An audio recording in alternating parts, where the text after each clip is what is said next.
5ই August 2024 ছাত্র জনতার বিপুল গণ অভ্যুত্থানের মাধ্যমে ফ্যাসিস্ট টাইরেন্ট খুনি শেখ হাসিনাকে আমরা যখন গদি থেকে টেনে হিচড়ে নামাই, তার ঠিক পরপর শাসকবিহীন একটা দেশটিতে আমরা শিক্ষার্থীরাই বিভিন্ন ভলান্টিয়ারের দায়িত্ব নিজেদের কাঁধে তুলে নিই। সারা দেশের দেয়ালে দেয়ালে আমরা বিভিন্ন মোরাল, ক্যালিগ্রাফি ও দেয়াল লিখন কর্মসূচি করে থাকি। তার মধ্যে একটা লেখা স্পেসিফিক্যালি আমার প্রবলভাবে দৃষ্টি আকর্ষণ করে। জগন্নাথ বিশ্ববিদ্যালয়ের গেটের সামনের দেয়ালে লেখা ছিল, লেফটেন্যান্ট ফেরদৌস, কল্পনা চাকমা কোথায়? মাত্র 5 শব্দে এত বোল্ড আর স্ট্রং একটা মেসেজ ডেলিভার করা সম্ভব আমি ইদানিংকালে এরকমটা খুব বেশি দেখি নাই। Let me explain. 1996 সালের 11 জুন মধ্যরাত, আর মাত্র কয়েক ঘন্টা পর দেশে জাতীয় সংসদ নির্বাচন, যেটা আলটিমেটলি আওয়ামী লীগ জয়লাভ করবে। সে রাতে কল্পনা চাকমার বাড়িতে বাংলাদেশ সেনাবাহিনী কয়েকজন সদস্য পরানার জোরপূর্বক রাতের অন্ধকারে কল্পনা চাকমাদের বাড়িতে ঢুকে পড়ে এবং তাকে তুলে নিয়ে যায় তার পুরো পরিবারের সামনে থেকে। পরদিন ভোর হতেই নিউজটা পুরো এলাকায় ছড়িয়ে পড়ে এবং সকলেই জানে যে কল্পনা চাকমাকে আসলে লেফটেন্যান্ট ফেরদৌস তুলে নিয়ে গিয়েছে। কিন্তু এই বিষয়টা খুবই হতাশার যে কল্পনা চাকমা অপহৃত হওয়ার সুদীর্ঘ 28 বছর পরও সে তার বিচার পায়নি। বাংলাদেশের বিচার ব্যবস্থা সুদীর্ঘ 28 বছর পরও লেফটেন্যান্ট ফেরদৌসকে এই প্রশ্নটুকু করতে পারে নাই, কল্পনা চাকমা কোথায়? এই জবাবদিহিতার সম্মুখীন করতে পারে নাই, তুমি যে সে রাতে কল্পনাকে তুলে নিয়ে গেছো, কল্পনা কি আজকে বেঁচে আছে নাকি তাকে মেরে ফেলা হয়েছে? যদি মেরে ফেলা হয়, তার লাশটা কোথায়? একজন ফাঁসির আসামির পরিবারের এই অধিকারটুকু থাকে যে তাদের সন্তানের লাশটুকু দেখবে। কল্পনা চাকমার পরিবার কেন এই অধিকারটুকু পায়নি? আমাদের বাংলাদেশের বিচার ব্যবস্থা যে কত বড় অথর্ব, সেই দেয়াল লিখনটা আরও একবার চোখে আঙুল দিয়ে আমাদের বুঝিয়ে দেয়। কল্পনা চাকমা ছিলেন একজন মানবাধিকার কর্মী, একজন নারী অধিকার কর্মী। তিনি পাহাড়ের মানুষের কথা বলতেন, পাহাড়ের মানুষের সাথে হয়ে যাওয়া অসমতা, অবিচার নিয়ে কথা বলতেন। কল্পনা চাকমা গুম হয়ে যাওয়ার পর তার ঘর থেকে তার একটা ব্যক্তিগত ডায়েরি উদ্ধার করা হয়। সে ডায়েরির প্রথম পাতায় লিখেছিল, জীবন মানেই সংগ্রাম। কল্পনা চাকমা তার 20 বছরের নাতিদীর্ঘ জীবনটাকে যে সংগ্রামগুলোর পিছনে উৎসর্গ করেছেন, সেই সংগ্রামগুলোর কথা নিয়েই আমাদের আজকের উপন্যাস পদতলে চমকায় মাটি লিখেছেন সোহান রিজওয়ান। আমরা যেমন বাঙালি হিসেবে আমাদের বিভিন্ন সংস্কৃতি, ঐতিহ্য, উৎসব নিজেদের মধ্যে ধারণ করে থাকি, পাহাড়ের আদিবাসীরা কিন্তু বাঙালিদের থেকে সম্পূর্ণ ভিন্ন একটা সংস্কৃতি, বিশ্বাস নিজেদের মধ্যে ধারণ করে। তাদের সেই আনন্দ, বেদনা, চাওয়া পাওয়া, সংগ্রাম, দাবি দেওয়া, এর অনেক কিছুই সমতলে বসে আমাদের কান পর্যন্ত এসে পৌঁছায় না। উপজাতিরা সাপ ব্যাং খায়, ইভেন মানুষ মেরে পর্যন্ত কেটে খেয়ে ফেলে, এরকম অনেক বাজে স্টেরিওটাইপ বাঙালিদের মাথায় সেট করা আছে। আদিবাসী ভার্সেস বাঙালি বর্তমানে সোশ্যাল মিডিয়ায় খুবই একটা হট টপিক। সবাই নিজেদের মতো ওপিনিয়ন দিচ্ছে। কেউ কেউ বলছে যে পাহাড় থেকে সেনা শাসন এবং অবৈধ সেটেলার সরিয়ে নেওয়া হোক, আমরা কোথাও গণতন্ত্র চাইবো, আবার কোথাও সেনা শাসন চাইবো, এরকমটা হতে পারে না। কেউ কেউ আবার বলছে না, সেনা শাসন সরানো যাবে না, সেনা শাসন সরালে তারা বিচ্ছিন্নতাবাদীর আলাদা দেশ চেয়ে বসবে, তারা যুমলেন গঠন করবে। আবার কেউ কেউ বলছে যে আমাদের বাঙালিদের দেশে বাঙালিরা আবার কিভাবে সেটেলার হয়, অকাট্য যুক্তি। বইটার বেস দিক যেটা আপনার উপর কোনো ওপিনিয়ন চাপিয়ে দেবে না। ফর এক্সাম্পল একটু বুঝিয়ে বলি, দুটো ক্যারেক্টার থাকে, দুই বন্ধু, তারা রিসার্চ পারপাসে পার্বত্য অঞ্চলে যায়। প্রায় 1.5 থেকে 2 মাস পার্বত্য অঞ্চলে পুরোটা চষে বেড়ায় তারা, রাঙামাটি, পার্বত্য, চট্টগ্রাম, সব জায়গায়। তো যেহেতু বইটা আদিবাসীদের স্ট্রাগল নিয়ে লেখা, আদিবাসীরা প্রতিদিন যেই সমস্যাগুলো ফেস করে সেগুলো নিয়ে লেখা, তো অবশ্যই প্রথমে আদিবাসীদের ইন্টারভিউ থাকে। তো একজন চাকমা, একজন মারমা এই পুরো বিষয়টাকে যেভাবে দেখছে, তাদের দাবি দেওয়া, চাওয়া পাওয়া, সেগুলো উঠে এসেছে। তারা তো অবশ্যই চায় সেনা শাসন উঠিয়ে নেওয়া হোক, তো সেই কথাগুলো উঠে এসেছে। এই ঠিক পরপরই দুই বন্ধু যায় একজন সেনাবাহিনীর সদস্যের কাছে। তো একজন সেনাবাহিনী সদস্য তো স্বাভাবিকভাবে চাওয়ার কথা না যে সেখান থেকে সেনা শাসন উঠিয়ে নেওয়া হোক। তো আপনি তাদের পার্সপেক্টিভটা দেখতে পারেন যে একজন সেনাবাহিনী যিনি পার্বত্য অঞ্চলে কর্মরত আছেন,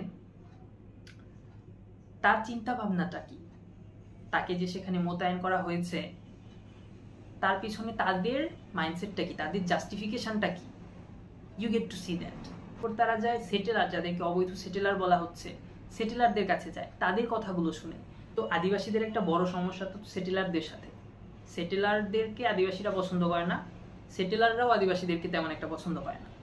তো এই যে তারা একসাথে সহাবস্থান করছে, এটাতে সেটেলারদের উপর কি প্রভাব পড়ছে, সেটেলাররা বিষয়টাকে কিভাবে দেখছে, you get to read that. So এই যে পুরো একটা ওভারভিউ দিচ্ছে আপনার উপর, যে কোনো একটা যে না, আমি যেহেতু পাহাড় নিয়ে বই লিখছি, তো আপনাদেরকে এরকমটা বিলিভ করাবো যে পাহাড়ে শুধু আদিবাসীরাই নির্যাতিত হচ্ছে, সেনাবাহিনী সেটেলাররা তারাই শুধু নির্যাতনটা করে যাচ্ছে, কিন্তু এরকমটা না। সোহান রিজওয়ান পুরো ওভারভিউটা আমাদের দেখায়। তো এটাই যেটা হয়, আমরা আরো আগ্রহী হয়ে উঠি to know more, to learn more about this topic. Would you believe, মাত্র 20 বছর আগে যে জাতি মাতৃভাষার অধিকার রক্ষায় নিজের বুকের তাজা রক্ত দিয়েছে, 20 বছর পর তারা যখন নিজ রাষ্ট্র গঠন করে, বঙ্গবন্ধু শেখ মুজিবুর রহমান আদিবাসীদের বলে যে তোমরা সবাই বাঙালি হয়ে কেন যাইতেছো না। Like it's so absurd to think about. এই বইয়ে উঠে এসেছে শান্তি চুক্তির কথা, বইয়ে উঠে এসেছে বঙ্গবন্ধু শেখ মুজিবুর রহমান, জিয়াউর রহমান, তারা পাহাড়ের বিষয়টাকে কিভাবে হ্যান্ডেল করেছেন, শান্তি চুক্তির পর পাহাড়ের ডেমোগ্রাফিটা কিভাবে চেঞ্জ হয়েছে, পাহাড়ের রাজনীতি কিভাবে চেঞ্জ হয়েছে, এই সব কিছু উঠে এসেছে বইটায়। পাহাড়ের এসব ইতিহাস ও রাজনীতির পেছলো ব্যাখ্যা পড়তে পড়তে when you feel a bit exhausted, right there Sohan Rizwan brings football। কভারে আপনাদের দেখতে পারা উচিত, I don't know if you can see it, এই যে এখানে বুটের ছবি, অলসো এই যে বলতলে চমকায় মাটির এখানে ছোট্ট করে ফুটবলের logo. I think I love the cover because it's creative and বইয়ের যে মেইন থিমটা পুরোটা ভালোভাবে পোর্ট্রে করতে পারে, ভালোভাবে উঠে আসে কভারটায়। সো ইয়া, শুরুতে আমরা দেখতে পাই সমর চাকমা পাহাড় থেকে ঢাকায় এসেছে প্রফেশনাল ফুটবলার হওয়ার জন্য, এবং পুরো বই জুড়ে সমর চাকমাকে একজন ফুটবলার হিসেবে, একটা ক্যারেক্টার হিসেবে আমরা গ্রো করতে দেখি। দেশের ফুটবল, তার ভিতরকার ইন্টারনাল পলিটিক্স, বিপিএল এর ভিতরকার বিভিন্ন কূটনীতি, বাংলাদেশের ফুটবল মাঠগুলো কেন উন্নতি হচ্ছে না, দর্শক কেন আসছে না, এই সব কিছু নিয়ে একটা গল্পের ছলে যে আলোচনা, যখন ক্যারেক্টার সমর চাকমা ক্যারেক্টারটাকে এইভাবে ক্রিয়েট করেছে যে সময়ের লেন্স দিয়ে যখন আমরা বাংলাদেশের ফুটবলটাকে দেখছি, তখন আমরা নিজেরাও কানেক্টেড ফিল করছি যে ফুটবলটার ভবিষ্যৎটা তো এরকম হওয়ার কথা ছিল না। আমরা যখন ইউরোপ আমেরিকার ফুটবল দেখি, আমাদের কত ক্রেজ, বাংলাদেশের ফুটবল নিয়ে আমরা কেন ইন্টারেস্টেড না। Specially the most important thing, ম্যাচেসগুলোর ডেসক্রিপশন, 1v1 সিচুয়েশনগুলো সোহান রিজওয়ান এত স্মুথলি লিখেছেন, মনে হচ্ছে যে আমি গ্যালারিতে বসে একটা ম্যাচ দেখছি, এরকমভাবে তিনি ম্যাচটাকে পোর্ট্রে করেছেন। আমি যদি বইটা এখনো না পড়তাম, জাস্ট ওই সিনগুলো পড়ার জন্য হলেও বইটা এখন পিক করতাম। সমর চাকমার টিম শুরু থেকে বাংলাদেশ প্রিমিয়ার লিগে কেমন পারফরমেন্স করে, সমরের off form performance, in form performance, তাছাড়া সমরের ব্যক্তিগত জীবনে কিছু ঘটনা ঘটে যায়, সেগুলোর ইফেক্ট তার পারফরমেন্সে কিভাবে পড়ছে। ধরেন পাহাড়ে কোনো একটা কনফ্লিক্ট হয়েছে, আমরা সমতলে বসে সেই কনফ্লিক্টটাকে যেভাবে পারসিভ করছি, ভার্সেস সমর চাকমা একজন পাহাড়ি ফুটবলার হিসেবে সেই কনফ্লিক্টটাকে যেভাবে পারসিভ করছে, তার এই পারসিভ করাটা ফুটবল পারফরমেন্সে তার যেভাবে ইফেক্ট ফেলছে, it's just amazing. If you are into football, you should just pick it up right now. আর লাস্টলি সোহান রিজওয়ানের রাইটিং স্টাইল নিয়ে বলতেই হবে, পাহাড়ের আদিবাসীদের লাইফ স্ট্রাগল, পাহাড়ের বাঙালিদের লাইফ স্ট্রাগল, বাংলাদেশের ফুটবলের ভেতরকার বিভিন্ন অসঙ্গতি, লাইক ওভারঅল টপিকগুলো নিয়ে যদি ভাবেন, টপিকগুলো কিন্তু বেশ নিরস ও কাঠখোট্টা, কিন্তু যখন সোহান রিজওয়ান এটা নিয়ে লিখেন, from inside you feel a different kind of curiosity, like yes I feel connected to the story, I need to know what happens next, I relate to the characters and I care about them. I care about their mental and emotional well-being. I don't know how Sohan Rizwan does it, but I don't know how to explain it. But শীতের সকালে রোদের মধ্যে গিয়ে দাঁড়ালে যখন গায়ের মধ্যে একটা আরাম আরাম লাগে, সোহান রিজওয়ানের লেখা পড়লে ওই ফিলিংটা হয় আমার। Also absolutely love the ending of the book. I highly recommend this to you if you are into Pahar, Adivasi, football and just overall good swift riding. আমার ভিডিও বানানোর উদ্দেশ্য হলো বই নিয়ে যারা এই ধরনের কথাবার্তা শুনতে আগ্রহী আর এই ক্রিটিক্যাল টপিকগুলো নিয়ে ঘাটাঘাটি করতে জেনুইনলি ইন্টারেস্টেড, তাদের কাছে রিচ করা।